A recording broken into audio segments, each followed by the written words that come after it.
తప్ప సృష్టి అర్థం కాదు అన్నట్టే తల్లి పడుతున్న కష్టం అర్థమైతే తప్ప గొప్ప గొప్ప పరిశోధనలు కూడా జరిగేవి కావు. దానికి భీమవరమే ఉదాహరణ. ఇక్కడ పుట్టిన ఒక మహానుభావుడు తన తల్లి బోధకాలతో బాధపడుతుంటే, ఇంటికి 10 మంది అతిథులు రోజు వచ్చిపోయే ఇల్లు కాబట్టి, భోజనాలు పెట్టక తప్పదు కాబట్టి,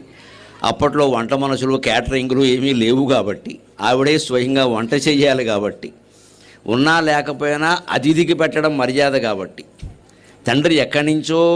ఆకో పోకో తెస్తుంటే పాపం ఏదో రకంగా ఆవిడ బోతకాలతో తిరిగి నానాయాతన పడి రోజు 3కి 4కి 5కి పెట్టగలిగినంతమంది అతిథులకి భోజనాలు పెడుతుంటే, మన ఆశీర్వదిస్తూ ఉన్న చంద్రాభట్ల అన్నపూర్ణమ్మ గారిలాగే అందరికీ భోజనాలు పెడుతుంటే చూడలేక నేను వైద్యం చదవాలి, నేను వైద్యుణ్ణి కావాలి, మామూలుగా ఊరికి ఏదో చేసే వైద్యం మందులు ఇవ్వడం కాదు,